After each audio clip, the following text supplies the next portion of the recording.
to Freak for Accessibility, the inaugural episode.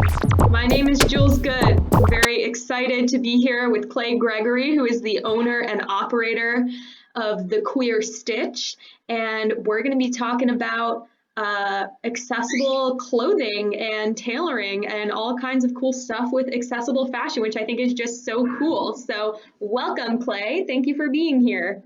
Thank you for having me. I'm so excited. This is one of my favorite topics. So that's something that I feel like is so niche that I usually have to drag people into conversations. So having you come to me about it was really incredible. Oh, hell yeah. Before I forget, let's both do a quick image description of ourselves for our blind and low sight friends. So I'll start. I am a white person with very short, brownish, reddish hair, and I have purple dangly earrings on. I'm wearing a blue shirt, and I have a cockatiel bird on my shoulder for now. Hello, and I am also white. I have short brown hair. I am wearing a black polo shirt with a bolo tie. It's a gold circle with a little peacock feather in the middle, which I love deeply. I am plus size. I'm wearing dangly earrings, and my hair is kind of shoved up into a tan beret with a little dangly moon pin on it. Cute! Oh my gosh! Fashion icon over here. So let's just start with, can you talk to me a little bit about how you got into this idea of accessible tailoring, seaming, whatever you want to call it? Yeah, no, I came into it actually, interestingly, from like a theater costuming background. So I grew up the child of a costumer, and so like sewing and clothing and creating was something that was kind of always a part of my life. And then when I got into college, I really got into like the craft of design and learning how to use a machine and actually put things together. And it also was kind of brought into really stark clarity for me as a plus size person, how much clothing production is taught from a very specific standpoint, right? That is like really fatphobic and ableist and racist and transphobic. And so it was kind of coming from, right, like my own experience struggling with finding clothes that fit me and my needs, with gender, ability, and size, right? Which is and like things that I focus on. Also finding something that like looks nice and is fun. Like I feel like so much of the accessible, the clothing I've seen that's been marketed specifically for accessibility, like a lot of it is ugly. And I've heard from a lot of my plus size friends that that's like a struggle with that as well. It's like, it can be really hard to find cute stuff. So you're definitely filling like a number of different needs, which is really cool. Thank you. Thank you. Yeah, it's also so interesting for me to think about how all of these things overlap as well. Right? Like a lot of the same issues that we have with accessible clothing are issues that we have with plus size clothing, and issues that we have, with clothing for trans people, is that clothing is made based on the assumption of a person, right? Especially when it's mass made. And the normative assumptions of people, right, carry with it all of these other issues of normative assumptions that exist in our culture and our world. Yeah, absolutely. And it's so wild to think about just how different everybody is. And so many brands are trying to hop on the celebrating diversity train, and yet they're still making clothing for such a narrow scope of people. And there's been some improvements over the years, but it comes at a cost to the consumer most of the time as well, right? Like it's more expensive to get stuff that's quote unquote specialized. Absolutely. And even like getting anything custom made is super expensive, right? And that's a tough thing, right? Because obviously you want the people working on the clothes to be compensated for their labor properly, and you want the materials to be decent and hold up, and not be, right, like full of like gross chemicals. I love what your bird is doing. Chompers is wilding right now. But right, like we live in a world that drastically underpays its workers, right? And especially people who rely on Social Security disability, right? Like saving up to buy something nice is so hard. And so it's this double bind, right? Where like the things that are out there are inaccessible to the people who need it, who are also like victims of this system. But in order to drop those prices, right? Like, how do you do so without undercompensating the people doing the work? So not to say that I have any answers for it, right? I mean, I do my best. I do my work on a sliding scale. And I tend to focus more on altering existing clothing than creating something from scratch. Because then we don't have to worry about like cost of materials. Right. But it really is hard, right? To find any sort of balance in that. Yeah. So on that note, can you talk about some things that you might do to an existing garment to meet an accessibility need? Yeah, absolutely. I think the most common changes that I've done or had requested are changes in closures. Just because a lot of like tiny buttons or snaps can be really finicky. Sometimes zipper placement, especially up the back, can be really hard because like wrenching your arm over to zip something up is not something that is easy for a lot of people. So sometimes it's switching something so it buttons up the front or zips up the side, or changing snaps to Velcro. And then the other really common thing is seams and tags. So especially for people with any sort of sensory needs, a really thick seam that sticks out and can flip and rub weird ways. Sometimes it's just covering that up, tacking that down. Or just really removing a tag at the root as opposed to cutting it, which can leave like really itchy, irritating ends. But then also in other ways, sometimes it's right, like totally cutting out the back of a jacket so that it makes more sense for someone in a wheelchair, or sewing the sleeves of a blazer and like kind of doing a dart here so that it works better for someone whose arm is consistently bent. There's kind of as many different ways that people exist. There are kind of different ways that you could really alter a garment to work. Right. And that's what's so cool about the work that you do is it's like it's so custom and it's so thoughtfully designed. And it also, because of like the intersection of your identities and also the intersection of like your knowledge, you're able to do things that are really really special. Like I know our friend Hannah there with, you know, they've come to you with some like shirt alterations and just different stuff that meets different needs, and that's so cool. Absolutely, thank you so much. Yeah, it's I mean, I have to give half of the credit to right the people that I work with and the people that come to me because it's such a problem solving process. You know, I'm so limited by my own experience in my body that whenever I talk to someone about their clothes and what they might want done, I really want it to be a two-way conversation. Um, uh, because sometimes people will already have like wonderful existing ideas. And they are the experts on their own body and their own experience. So their feedback is invaluable to the things that I do. Yeah, that's how everyone designing stuff should be. Wouldn't it be so nice? That would be fucking great. So I know you also have some interest and some expertise in like historical clothing. So I'm wondering if you've come across anything, you know, from the past that is tailored specifically to meet an accessibility need, or just like techniques that maybe people used to use or different solutions that people came up with? Yeah. I mean, there are so many, right? Like the institution of mass-made clothing, I think that we experience today in the scope of history is very short and very limited, right? You go even 100 years back and people were having most of their clothing made for them. And so you see a difference where when clothing is made for a person and their needs in their body and their movement needs, right? It's very different than something that is made for this imaginary person. So I think in general, my technique of trying to make things for a person is something that is very much borrowed from all of the makers before me.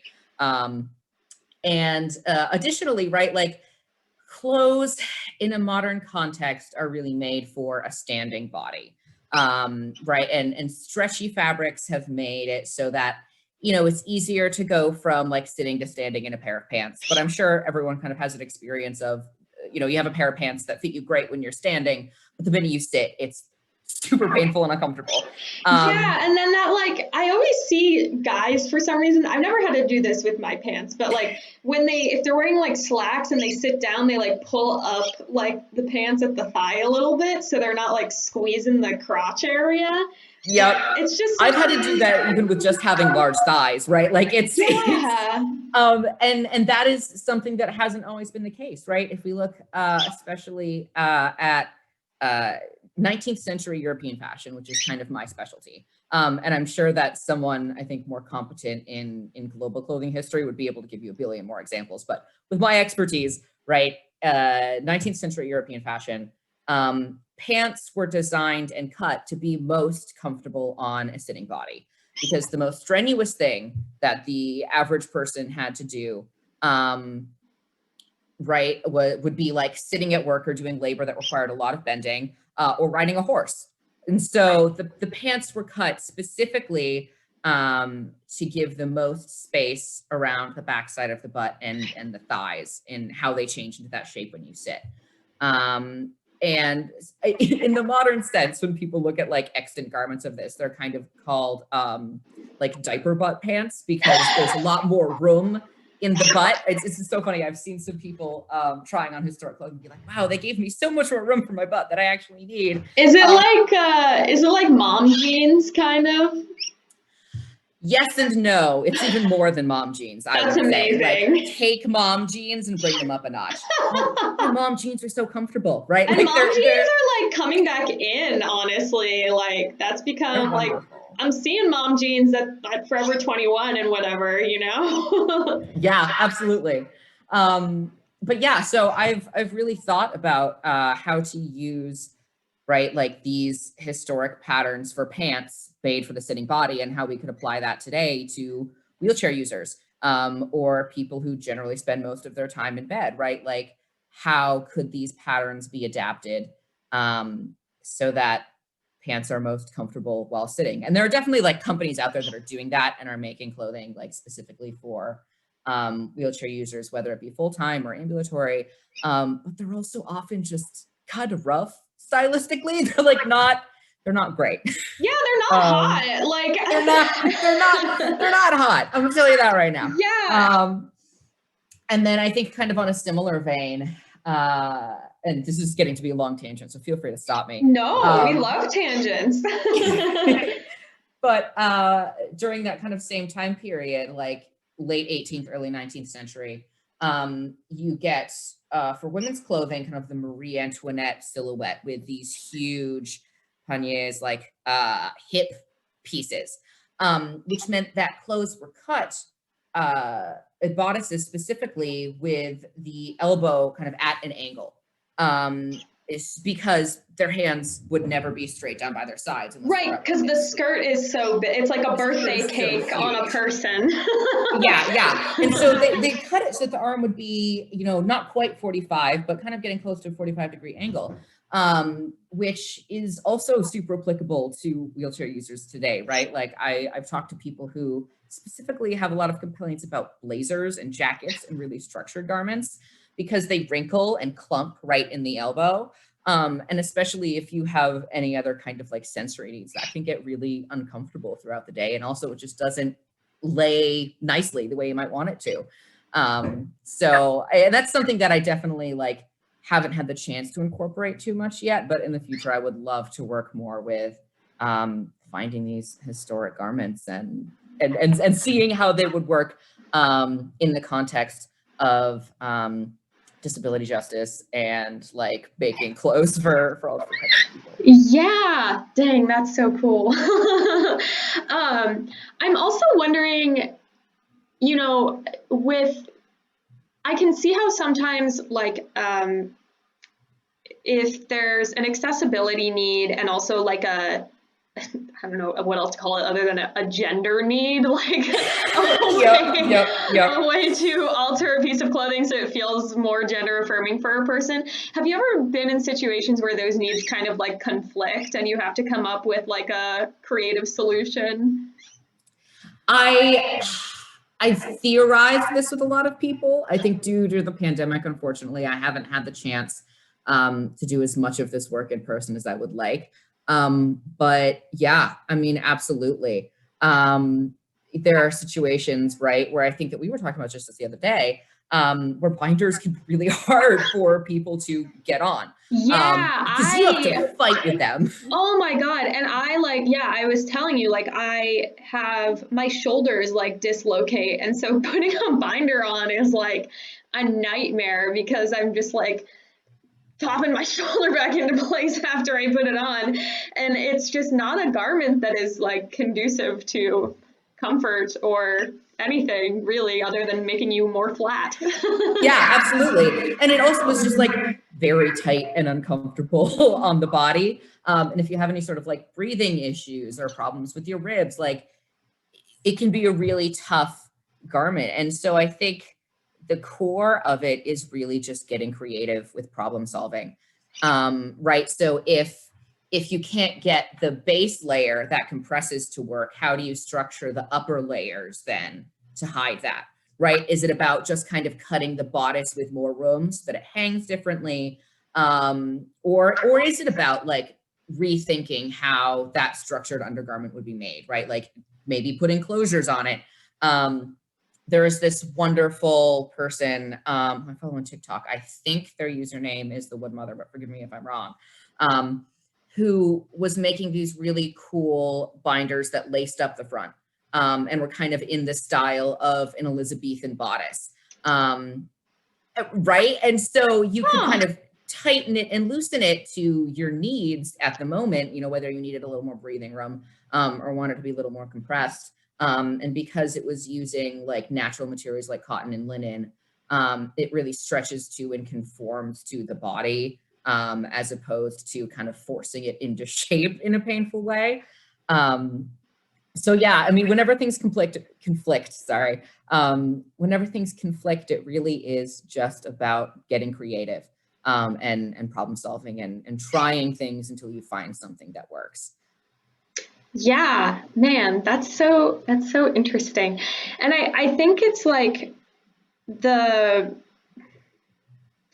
the idea that some people are gonna have to put in a lot more work and money to like have clothing that fits them in the way they would like it to fit and meets their accessibility needs and like looks good. Like that's so frustrating, but it's so good that like there's people like you who are doing that work because it really is like I feel like from what I've noticed, and I mean I'm not like a fashion person really at all, but just like walking into stores and stuff, it seems like the trends and the styles have gotten like less accessible, if a trend can be accessible, or like less it's more focused on meeting that like quote unquote ideal that like we were talking about earlier, right? Like that skinny white cis whoever person. Yeah. And I think even just like trend culture in general is really unconducive because it relies on kind of constantly getting new things and getting rid of old things, which one creates a ton of waste. Like the clothing industry, I think is possibly, I think the third most polluting industry in the world right now, which Wow. like it's like right behind like oil, right? Like it's not great. Right.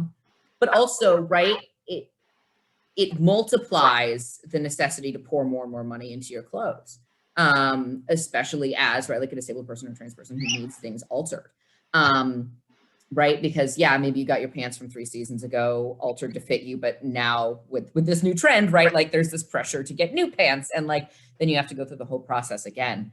Yeah, so it definitely is really extremely frustrating, but I'm really happy. I think whenever, right, I can build a relationship with someone and have them walk away like feeling good about themselves and what they put on.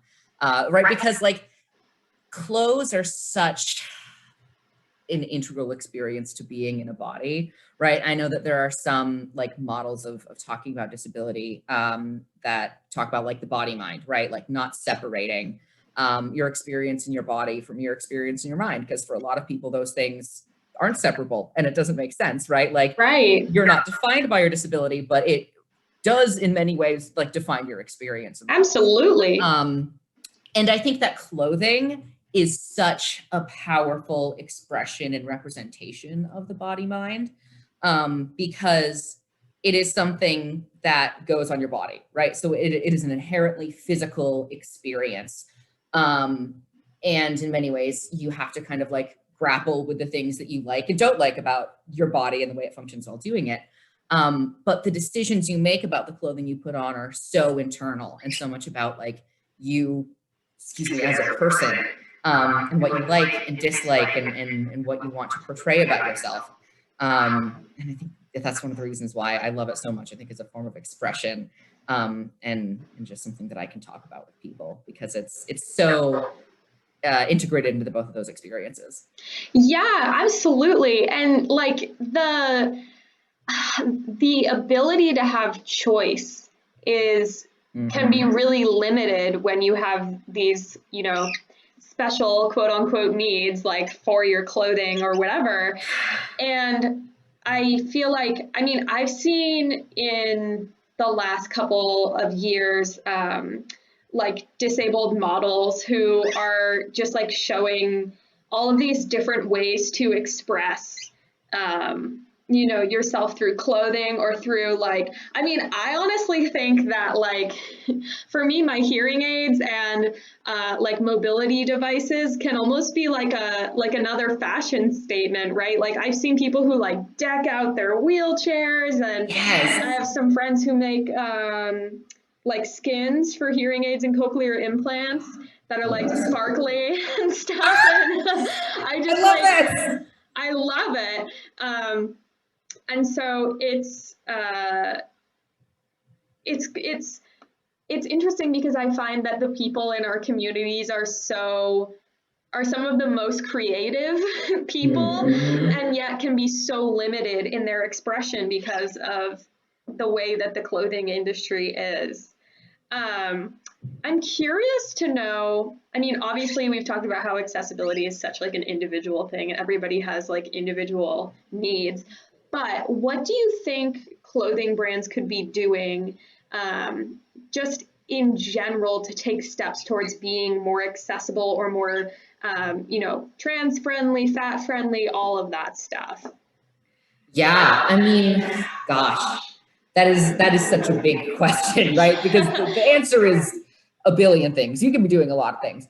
I think that that's something that I've seen happening in the past few years, but it could definitely see more of, is having different cuts of clothing, even within the same like quote unquote gendered line. Right, like I know I think I was at Target a couple of years ago and they had one brand that had slim cut and boxy cut. And I was like, that is great, because something that is like cut with like a boxier shape works better on me. Like I generally can't shop in men's clothing, because my hips and my chest are not particularly conducive to like the really slim cut. Or some brands are making pants that are cut for curvier people, right? Like something like that could be really helpful.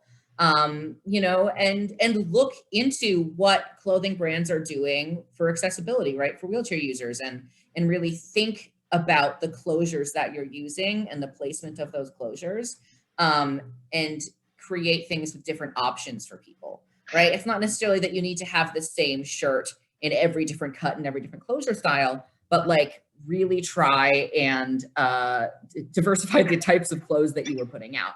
And I think also don't make assumptions about the people that you are serving.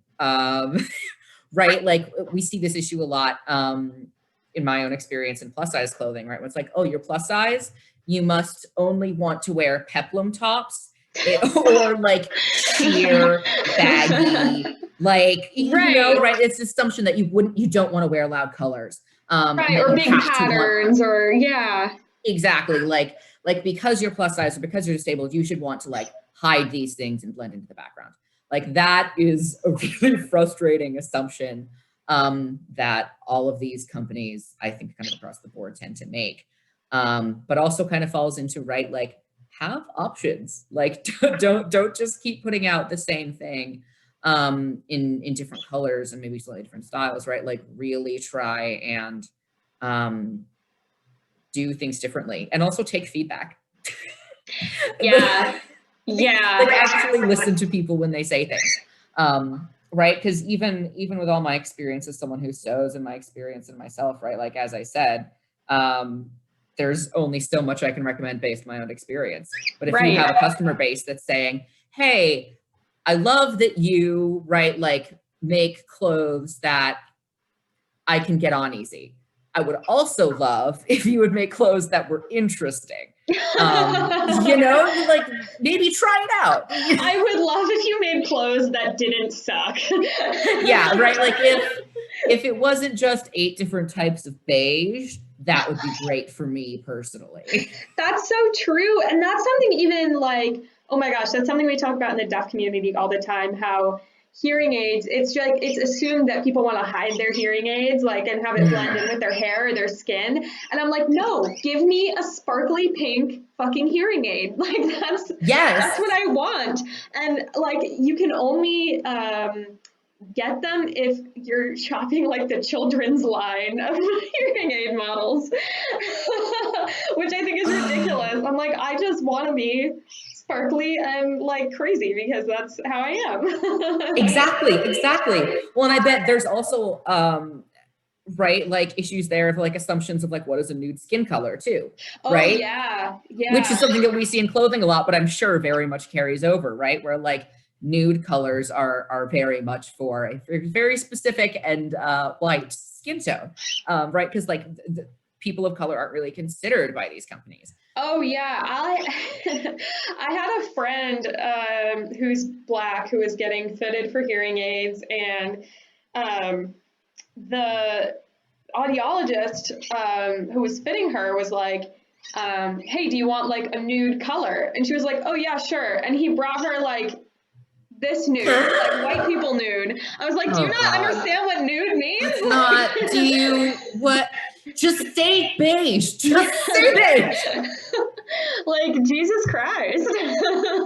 God. Yeah. No, yep, that absolutely tracks. It's because it's all coming from the same assumption of, right, like a normative person.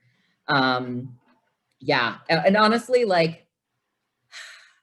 at some point, I really, really wish that companies would do better. And there are so many things that they could do better. I'm also a huge advocate for like DIY. Like if you can't find something that works for you, like hot glue rhinestones to your own hearing aid. Or right, like I'm getting there. yes. Or right, like I always am very transparent about like the methods that I do things. And I always try and ask, like, do you want me to show you how to do this to your own clothes? Like, so you can going forward. And I also know that like that isn't an option for everyone as well, right? Like sewing takes a lot of like really fine finger dexterity. But even right, like finding a friend or a group of friends, like maybe you have great skills with hot gluing rhinestones to things, so maybe someone else can hand sew. Yes, my hot glue gun skills are unparalleled. Look, I've burned myself in enough hot glue guns to know that. Oh my God. It takes skill. Literally working at a summer camp, we were like, it was funny because they were like, only the staff can touch the hot glue gun. Don't let the kids touch it. And I was like, yeah, okay. And then I was like gluing something for a kid for like a craft. And I just like put the hottest part of the hot glue gun like on my hand. I had like a blister, like it was like the size of a quarter. Yeah. It was so gross. Yeah. It gets bad. And like honestly, something that a lot of people who so frequently experience as well is we just kind of lose feeling in the pads of our fingers. which is very interesting because I am a very textural person as far as sensory goes, which can be a great skill in costuming, but also can be a curse because if I have to work with burlap, I just want to claw my way out of my skin. Yeah. But I found that I tend to have to use like the back of my hand or my face to like feel things now, because I've stabbed myself with so many pins and needles on the pads of my fingers. Wow. Occupational hazards, huh?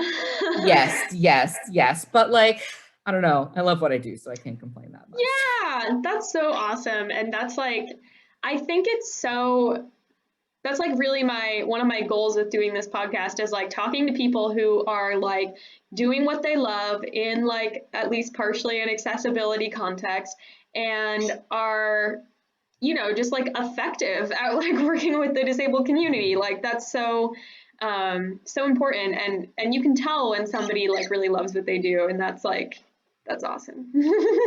Thank you. Yeah. Well, that's about all I had. So, thank you so much for coming and sharing your knowledge. Is there anything you would like to plug? Yeah, if you want to check out my website, it is thequeerstitch.squarespace.com. And if you want to reach out to talk to me about a project you're interested in, feel free to jump on in to my email requests. I'm doing really limited in-person fittings here in Massachusetts. Just because with my asthma and the whole global pandemic situation we Right. find ourselves Yeah, in. just that little detail. Yeah, I do have to be very cautious. But I'm totally willing to work with someone, right, who wants to mail a garment in, and or even just like email back and forth if you have questions about something that you could do on your own. Like I'm totally always willing to chat with people about this. Yes. Clay is the nicest. I literally cold emailed them and was like, "Tell me everything you know about this one thing," and they totally were like, "Yes." So that's Thank you. that is the dream. Awesome. Yeah, and I'll put the link to your site in the description of this, and then people will come visit you online. Thank you. Awesome. Well, thank you so much, Clay. I really appreciate your time, and we'll be back in some time frame with another excellent person to talk to. Yay! Bye. Thank you so much. Bye.